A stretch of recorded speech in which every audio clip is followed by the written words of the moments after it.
Hello, everybody. It's Hanna from Fab News. We have 4th of October 2023. I'm talking today with renowned Canadian Japanese journalist Benjaminem Fulfordem. Thanks for having me on, Hanna. I'm very happy to have a chance to talk to you because my viewers, they love you. You are famous in Poland. Many people read your reports every Monday. So people have questions to you, but I have my own questions too. About Japan, about Canada. I want to explain some stuff about Poland, and I'm very curious about what you think about China, because you speak Chinese, you speak Japanese, you know people from secret societies. So I'm very curious, what are your thoughts on Asian developments?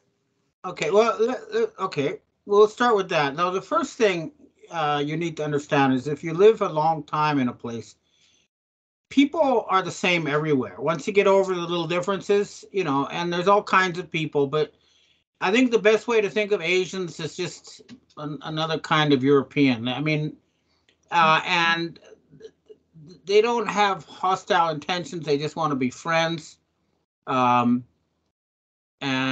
because they're hardworking, they have built a lot of economic power, and they're trying to use it responsibly. That's sort of the short answer.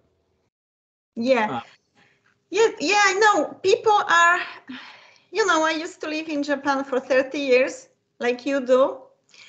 So my question is more about politicians and politics, not about humans. As humans, we want peace, we want prosperity, but my questions are about China, what you think about China, what you know about China. For example, last time there was a fire in Hawaii, which burned down Lahaina city. The same time, we had also reported, I watched Ree's report. Maybe you're familiar with Ree's report. I watched it. It said there were 2 Chinese satellites who can use directed energy weapons above Lahaina at that time. So my question is, do you think it was China? No, and let me explain why. I have been involved, as you mentioned, with secret societies, and one thing that the Chinese have asked the Western secret societies is that the Hawaii should be once again an independent country. Unlike other U.S. states, they didn't vote to become part of the United States. They were conquered by mercenaries working for a pineapple company.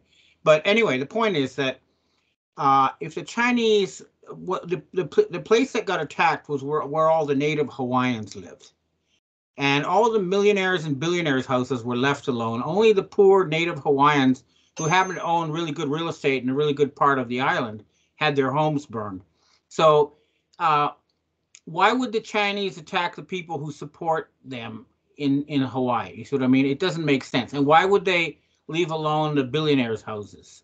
So they don't have, it doesn't make sense. I know they're trying to shift the blame on China, but if China was going to attack somewhere, they would attack Washington, D.C. or something like that. They wouldn't go and attack native Hawaiians.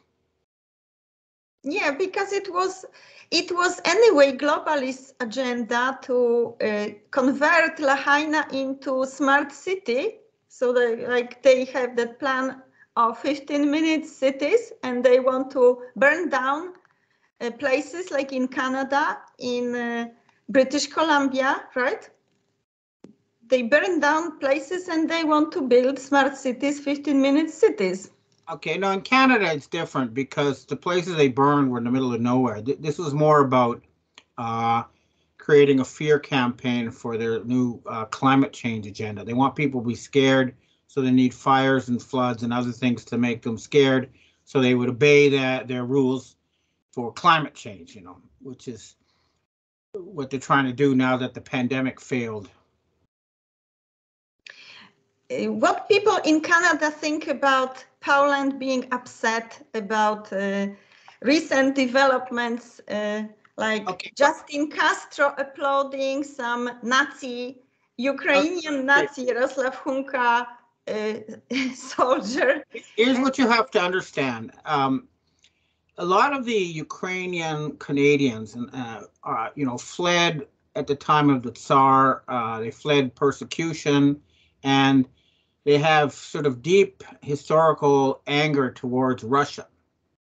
And there's a very large community of them. Most of the other Canadians couldn't care less. So what happens is the politicians, they go for the one, they can get all the Ukrainian votes just by listening to them. So they listen to them because it's politically useful. And then the rest of the Canadians got brainwashed.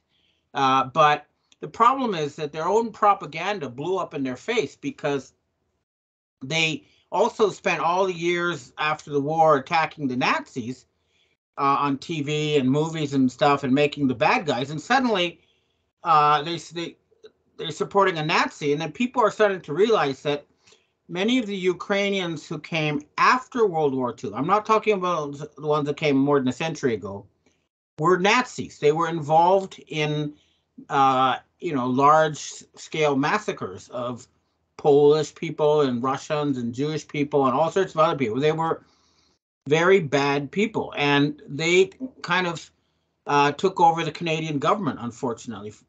It's a big disaster for Canada, but I think the Canadians are waking up, and the Jewish people are waking up. They're finally realizing that, the Nazis were themselves Sabbatean Frankist Jews who are not real Jews because they believe that they want to kill 90% of humanity and enslave the rest, which is something that a normal Jew would find appalling. But it's all coming out now. Their propaganda kind of contradicted itself.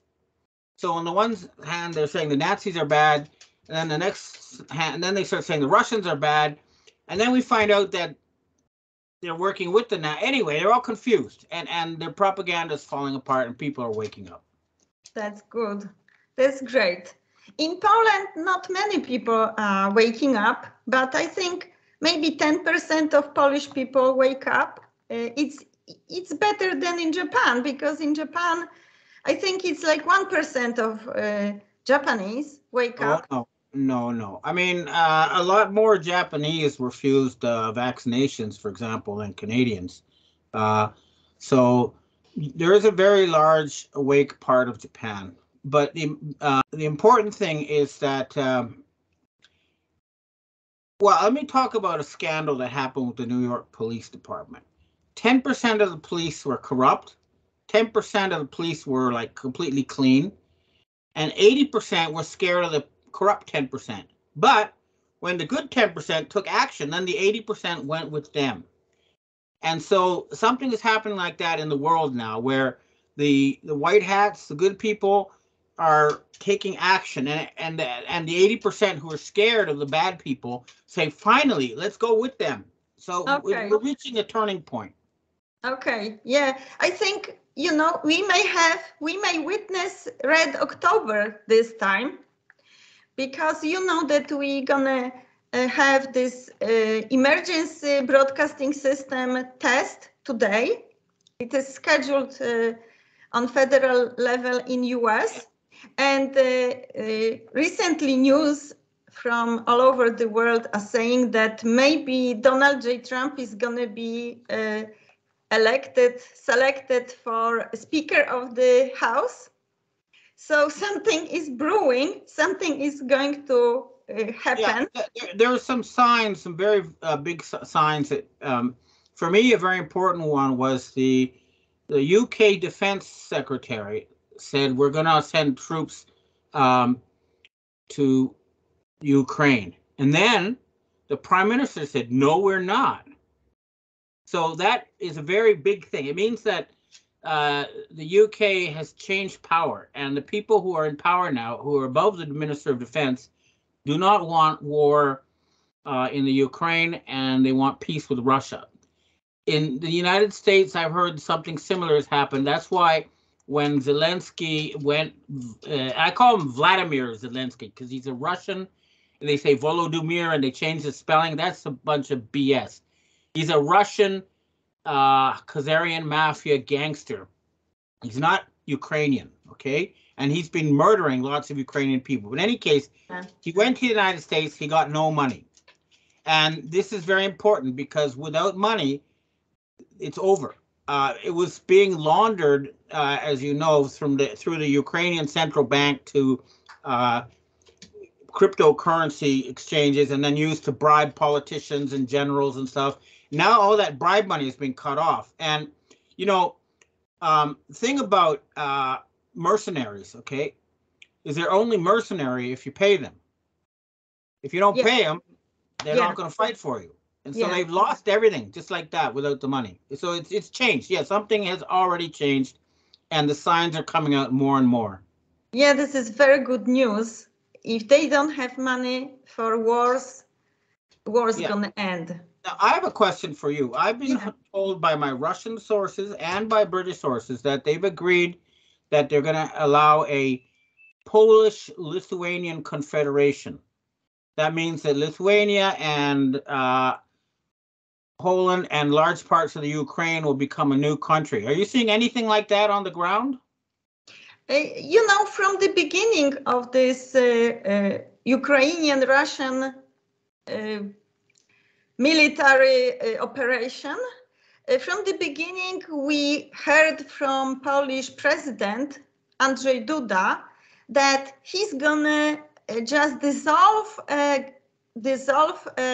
borders between Poland and Ukraine and make one country out of Poland and Ukraine. Now they say opposite things, but I think puppet masters had that plan. They have that plan to join some countries. You know, probably because BlackRock and Vanguard they want some part of Ukraine to be their own, and they want to control it. They cannot control it if Putin is controlling it, right? So they want it. Okay, no. Let's understand another thing here. It's insane. It's sick. To me, it's sick to do things like that because we are not used to be together. We are different. We have different cultures, and mixing people, mixing countries is bad for nation. It's okay. It's creating chaos. All right. Let's start. I'm not able to tell you because the position of Polish so-called government is changing depending where the wind blows. You know. Yeah. So it's really hard to tell. Well, okay. The thing that I've heard is that the reason the Russians have a huge army, they could just march right through the Ukraine and Poland if they wanted to. Instead, they're staying on their side of the Dnieper River because an agreement was reached a long time ago with the Illuminati that's where Russia would stop. That was the old line that was made between the Russian Tsar and King Frederick the Great way back when. And on one side of the Dnieper River, they're ethnically Russian. Most of the people speak Russian. They think of themselves as Russian. On this side, they think of themselves as Europeans. Now, as far as Poland and Lithuania and the Ukraine merging, I'm not an expert. I just know what I heard. And I know that historically, the Polish-Lithuanian Confederacy was as powerful as Russia back a few hundred years ago. And it got divided between Germany and Russia, and then Poland didn't exist again until 1918. But anyway, I think that when you're in a neighborhood of big bullies like Germany and Russia, it's better to stick together. But it's not for me to decide. I'm just telling what I heard, that they're going to unite those three countries into one. But that's just what the elite are saying, you know. Anyway. Yeah. Globalists, they want it. They put it in the news. We will see what happens, but it's not a good news for us if something like that they start pursuing something like that. Anyway, I think it's the important thing is that the war ends and the murder of innocent people ends and people go back to their normal lives. And I think that's what most people want. And I think that the new people on top at the elites, they want that too now. So I think something has changed. And the people who wanted to destroy Russia and divide it into many little countries have lost. And the people who wanted to start World War III have lost. And some sort of peace is going to come. And that's a good thing. Now, the details, I think that should be left to the people and to democracy. But what I'm hearing is that the Pentagon and the British Empire no longer want to fight Russia. They want to make friends with Russia. And the reason why is because they know, and the Russians know, that if the European people don't unite, then they're just going to become slaves of the Chinese. Yeah. Yeah. Okay. Anything else? We can always talk again. Many other things. First, I want to just comment on some reports that in Poland we had a protest against the government. I think it wasn't just a typical protest. It was organized. It was arranged by, I think, George Soros and his puppets. So recently, people were paid to join the protest, and it was before the elections. It was just a political play, because we have two main parties who just interchange, and they work in shifts. So one time one party is ruling, and the other time the other party, and they keep the media, and puppet masters pay the media to promote one party or another. So it is very organized, and nobody else can get elected. I tried once with my party and we couldn't, and I know how it works from behind the scenes.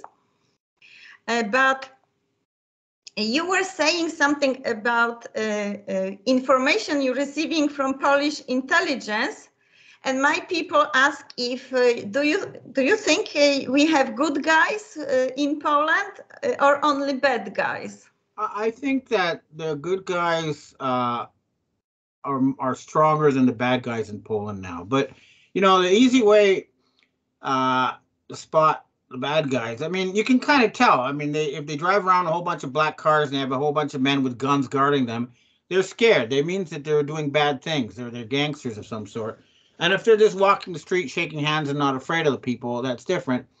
The other way you can tell is if they have lots of money, they can't explain where they got it from, then you know that they are puppets. So follow the money, and you can figure out who's honest and who's not, and choose the ones who didn't accept bribes from the globalists. So following the money, what do you think, in what state is now Federal Reserve? Because Federal Reserve as a building in District of Columbia was covered with some white sheets. Yeah. And I am wondering, is it now reporting to Secretary of the Treasury, or is it nationalized now, or is it still a private corporation? It's been fenced off and closed for a long time. But as long as you see Jerome Powell on the TV set saying that he's the governor of the Federal Reserve Board and he controls things, then it's not about a building. It's about when you see these people on TV. So, for example, even if they kill the original Hillary Clinton, if you still see a Hillary Clinton actor on TV, it means it's not over. And as long as you see this Jerome Powell out there saying he's the head of the Fed, then it doesn't matter what happens to that building. So I wouldn't pay too much attention to that. I think it's much more important that U.S. House Speaker Kevin McCarthy was fired after he postpone the bankruptcy of the U.S. corporation, which is what everybody needs on this planet, because they have been the source of terrorism and crime and all the problems of the world, and everybody is sick and tired of them. They've been constantly at war, constantly, creating fake terrorist groups as an excuse to steal resources. They have been creating biological weapons, and they're evil. And the United States got taken over by Satan worshiping gangsters. I know it's hard to believe, but it's now beyond a doubt. It's out in your face. You cannot deny it, and that means that we have to end the satanic control. That means bankrupting the U.S. corporation and just having a jubilee. We need that. Yeah. Yeah, let's see what happens with House of Representatives, who is going to be next speaker, because people, some news are saying that it's going to be Donald J. Trump. All right, for me, I'd rather see the actor who's pretending to be Joe Biden being handcuffed and taken away in front of all the TV cameras. We know it's an actor, but it's the official position that matters. Yeah. So we want to, that's what we're looking for. We're looking to see an actual arrest in public of a lot of these people on the TV screens, not some secret tribunal that may or may not be happening somewhere. It's got to be for everybody to see. And that, I'm pretty sure it's going to happen now. We have a new head of the U.S. Army. I've heard that he was very close with Donald Trump. Donald Trump, there's a lot of question marks about him, but right for now, at the very least, you can say he's the lesser evil in the U.S. political scene as it stands now. Yeah, and his name is General Charles Q. Brown. And you said recently that you don't believe in Q incidences. No. What I always said was Q was Trump. Okay, that was a big Trump thing. That's all I was saying about Q. I never said I didn't believe it. I just said it's a proxy for Donald Trump. Okay. Okay. Yeah, because like Charles Q. Brown means, people call him CQ Brown. So CQ, it's like a message to us. Yeah, there's a lot of these messages out there, So, like, I remember they had this guy who's in charge of distributing money in the U.S. government, and his name was Cash Carey, Yeah. Like, and I think almost like they're joking with us or something. Or like this guy, Sam Bankman. The guy who was banking for Democrats. It's just almost like farce comedy now. It would be funny if they weren't killing people, but hopefully the killing is going to end, and I'm feeling more confident than that the good guys are winning than I have any time in the past 15 years that I've been fighting these people. Yeah. So let's see. I think we can talk again soon, and because I expect that a lot will be happening in the next week. But I'd like to, and I think that something will change in Europe too. If you ask me, I think that Russia and Western Europe will all join together as friends at the end of this, because make love, not war, is the new motto. Absolutely. Okay. Thank you very much. Thank you very much. And we stay in touch, because lots is going to happen next week, right? Yeah, so we can talk again. Okay. Thank you. Bye-bye.